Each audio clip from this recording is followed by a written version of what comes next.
नमस्ते दोस्तों, आज हम बात करेंगे देवर और भाभी की सत्य कहानी पे। लीजिए भाभी, मुंह मीठा कीजिए। आशीष जी ने अपनी भाभी रमीला जी को मिठाई देते हुए कहा। रमीला जी मिठाई मुंह में रखकर बोली, देवर जी, किस चीज की मिठाई बांटी जा रही है? लगता है अब की बार तो बेटा हुआ है। देवरानी जी को, नहीं भाभी, बेटा नहीं, दूसरी भी लक्ष्मी ही आई है और उसके आने की खुशी में ही मिठाई बांट रहा हूँ। आशीष जी ने खुश होकर अपनी भाभी से कहा।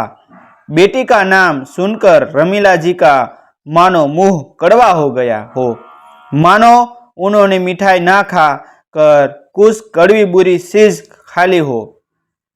वह एकदम मुंह बनाकर बोली, बेटी के होने की कौन मिठाई बांटता है, वह भी दूसरी भी बेटी होने की?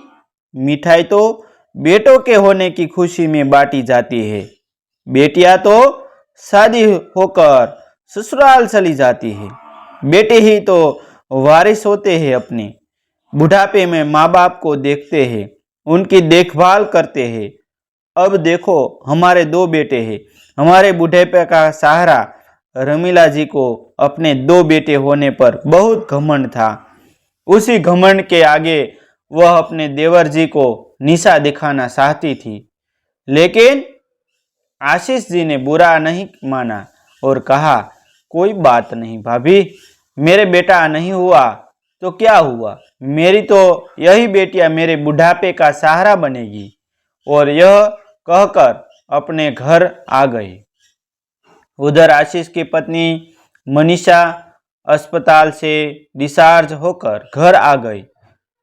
अब वह दोनों अपनी बेटियों को बड़े प्यार से पालने लगे। उन्होंने इतने प्यार से बेटियों की परवरिश करते देखकर रमीला जी मुंह बनाती और कहती थी, देखो कितने लाड लड़ाए हैं जा रहे हैं, कितने भी लाड लड़ा लो, बेटे ही नाम रोशन करते हैं और बेटे ही बुढ़ापे का सहारा होते हैं। बेटियों का क्या होए, कितने ही नखरे उठाओ, लेकिन यह शादी होकर अपने ससुराल चली जाती है। मनीषा, तुम एक बार फिर से देख लो, क्या पता आपके बेटे हो जाए।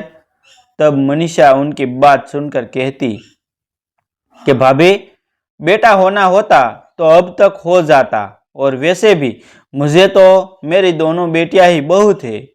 हम उनकी परवरिश करके ही अपने सारे सपने पूरे कर लेंगे। हम बेटे और बेटी में कोई फर्क नहीं मानते। मनीषा का जवाब सुनकर रमीला जी मुंह बनाती और कहती, देखूंगी जब यह बेटियां तुम्हें छोड़ के ससुराल चली जाएगी, तब देखूंगी तुम दोनों को, तब तुम्हें मेरी बात याद आएगी। मुझे अपने बहू बेटों में आराम करने देख कर तुम बहुत पछताओगी। वह उनसे कहकर अपने घर को आ जाती। इसी घमंड के चलते वह अपने बेटों को खुली छुट्टी दे रही थी, न उन्हें ढंग से पढ़ने के लिए कहती और जो भी जायज नाजायज फरमाइश करते हुए भी पूरी कर देती थी। वही दूसरी तरफ आशीष और मनीषा ने अपनी दोनों बच्चियों को पढ़ाने के लिए अपना जितना भी झुंडा हुआ धन था, इकट्ठा धन हुआ था, वह सब कुछ अपनी बेटियों की पढ़ाई में लगा दिया। यह देखकर रमीला जी और भी मुंह बना लेती और कहती, एक तो बेटियां ऊपर से जो झुंडा झंगोड़ा है, वह भी सब कुछ बेटियों की पढ़ाई के ऊपर बर्बाद कर रही हो। अरे बेटियों को पढ़ाने से क्या फायदा, यह तो ब्याह कर ससुराल चली जाएगी, पीछे तुम दोनों बूढ़ा बूढ़ी रह जाओगे। इन्हें अपने बुढ़ापे के लिए संभाल कर रखो। क्या इन्हें बेटियों के पीछे बर्बाद कर रहे हो? यह कौन सा कमा कर तुम्हारे बुढ़ापे का सहारा बनेगी? उनकी बातों पर ध्यान न देकर दोनों पति पत्नी अपनी बेटियों की परवरिश करने और उन्हें अच्छे से अच्छे संस्कार देने और पढ़ाने लिखाने में पूरी तरह से जुटे हुए थे। तब अपनी बातों का अक्सर न होते देखकर रमीला जी चिढ़ कर रह जाती और अपने बेटों की बड़ाई करने लगती, जो कि एकदम सरासर झूठी थी। वही रमीला जी के बेटे अब नाइजाज फरमाइश से पूरे होने की वजह से बिगड़ते जा रहे थे, उनके हाथों से निकलते जा रहे थे। दोनों बेटों में जुए, शराब, सट्टेबाजी की ऐसी बुरी लत लग गई थी कि उसे से पीछा छुड़ाना मुमकिन नहीं था। आए दिन उनकी स्कूल में से शिकायत आने लगी कि वह लड़ाई झगड़ा कर रहे, किसी से उभद्र भाषा में बात करते रहते हैं। रमीला जी के पति रजत जी ने उन्हें समझाते तो रमीला जी बीच में आ जाती, कहती, अजी क्या हो गया, बच्चे ही तो है, बच्चे तो इतनी छोटी मोटी हरकत कर देते हैं, आप क्यों हर वक्त मेरे बच्चे को डांटते रहते हो। देखना एक दिन यही हमारा नाम रोशन करेंगे। तब रजत जी चिढ़ाकर बोलते, यह नाम रोशन करेंगे, नाम तो रोशन अभी से कर रहे हैं, हर किसी से बदतमीजी से बहुत बात करते हैं, किसी को अपने आगे कुछ नहीं समझते, अभी से ही ना जाने कौन कौन से ऐब उन्होंने शुरू कर दिए हैं और ये हमारा नाम रोशन करेंगे। नाम तो है रोशन करेंगे, लेकिन अच्छे काम कर्मों से नहीं, बुरे कर्मों से करेंगे। मेरी बात तुम ध्यान से सुन लो, अगर इनका यही हाल रहा तो देख लेना, एक दिन तुम बहुत पछताओगी। लेकिन रमीला जी उनकी बात पर ध्यान नहीं देती और बच्चों का पक्ष लेती रहती। नतीजा यह हुआ कि दोनों बेटे हाथ से निकल गए। छोटा बेटा अपने ही कॉलेज की एक लड़की को लेकर भाग गया, जो दूसरी बिरादरी की थी। अब उन्होंने प्रेमिला जी का जीना हराम कर रखा था कि उन्हें उनकी बेटी चाहिए, वह भी किसी भी कीमत पर। रमीला जी का सारा तेजपन रुक चक्कर हो गया और रमीला जी सर झुकाए खड़ी रहती। अब उनसे कोई जवाब न बनता। उधर रजत और उनका बड़ा बेटा मयंक दोनों मिलकर छोटे बेटे रशीद को ढूंढने में लगे थे, लेकिन उसका कहीं से कोई पता नहीं था। अपना काम छोड़कर वह उसे ढूंढने में लगे हुए थे। पैसा लग रहा था 100 अलग, लेकिन कुछ भी फायदा हासिल नहीं हो रहा था। थक हार कर रहे बैठे गए और लड़की वालों से कहा कि हमने तो अपनी पूरी कोशिश कर ली है, अब आप कोशिश करके देख लीजिए, हमें तो वह नहीं मिल रहे। इस तरह से पुलिस स्टेशन में बहुत सारी रिश्ते देकर मामला रफा दफा कराया। जो भी उनकी जोड़ा जमा थी सब वहाँ खत्म हो गई। अब रमीला जी के पास कुछ भी नहीं बचा था। अब बड़े बेटे का रिश्ता होने भी भारी हो गया था। एक तो उसके अंदर शराब का एबा था, ऊपर से घर में यह ऐब भी लग गया था कि उनका बेटा किसी की बेटी को लेकर भाग गया है। लेकिन अब रमीला जी क्या कर सकती थी? जब बड़े बेटे मयंक का कहीं से रिश्ता नहीं हुआ, तब उसने अपनी ही साथ काम करने वाली किसी दूसरी बिरादरी की लड़की से कोर्ट मैरिज कर लिया। अब तो प्रेमिला जी के सारे सपनों, सारे अरमानों पर बिल्कुल ही पानी फिर गया था। छोटा बेटा तो बिल्कुल ही आंखों से दूर चला गया था। बड़े बेटे ने भी जो उनकी तमन्ना थी अपने बेटों की शादी देखने की, वह भी खत्म कर दी थी। इसी वजह से रमीला जी बहू को अपना नहीं पा रही थी। एक तो वह दूसरी बिरादरी की थी, ऊपर से दोनों ने कोर्ट मैरिज की थी, तो वह उसे अपना नहीं पा रही थी। उसे जली कटी बातें सुन दी थी। आखिरकार मयंक की बीवी तंग आकर मयंक से कहने लगी, मैं तुम्हारी माँ के साथ नहीं रहना चाहती। तुम्हारी माँ तो हर वक्त जली कटी सुनाती रहती है और ऊपर से कोई मोहल्ले वाली या कोई भी आती है, वह इसी बात को कहती है कि इनका बेटा तो किसी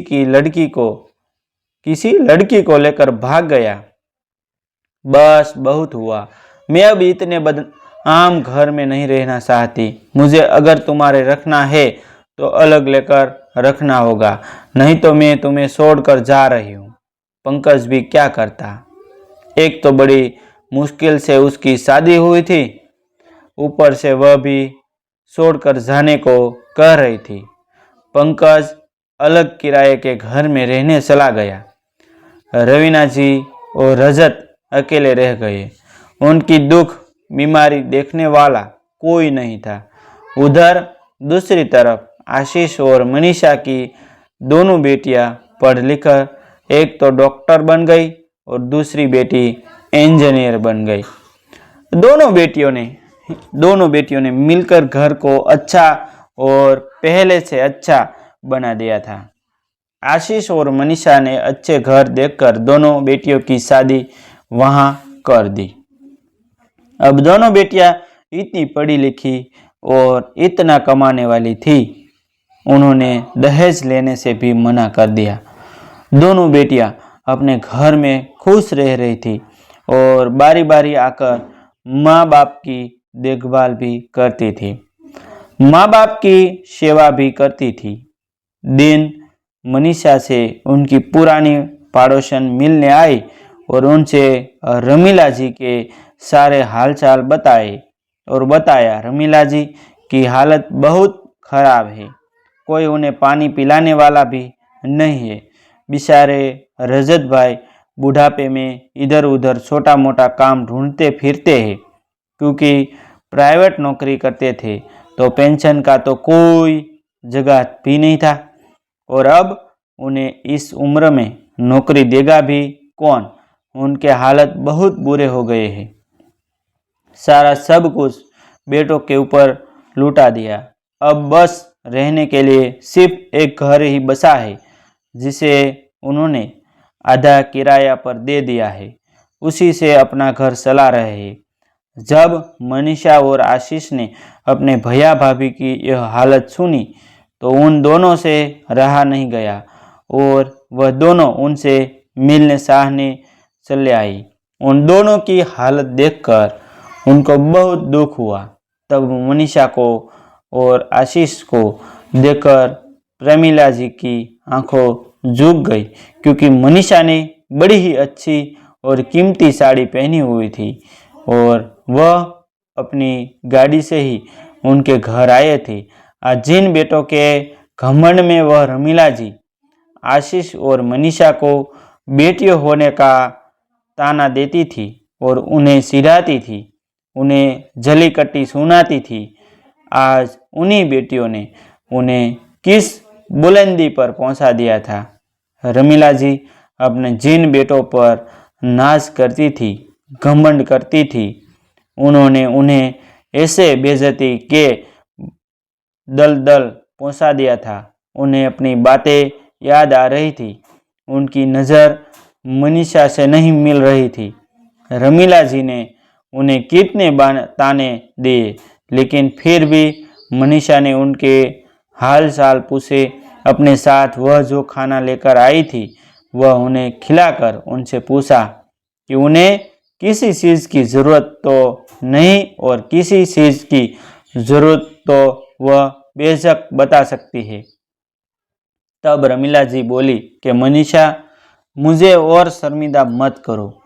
मैंने तुम्हें और तुम्हारी बेटियों के बारे में क्या कुछ नहीं कहा, और मैं जिन बेटों के ऊपर घमंड करती थी ने, आज वही बेटों ने देखो मुझे कहाँ से कहाँ पहुँचा दिया है। हो सके तो मुझे माफ़ कर दो। मैं जो अपनी बेटों पर घमंड करती थी कि वह हमारे बुढ़ापे का सहारा बनेंगे, सहारा तो छोड़ो, उन्होंने तो हमें कहीं का भी नहीं छोड़ा। और जिन बेटियों को हम कहा करते थे कि यह तो बाही कर अपने ससुराल चली जाएगी, आज वही बेटियां देखो तुम्हारा सहारा बने खड़ी है। तुमने सही कहा था कि बेटियों की सहारा हो सकती है। आज यह बात मेरी समझ में आ गई।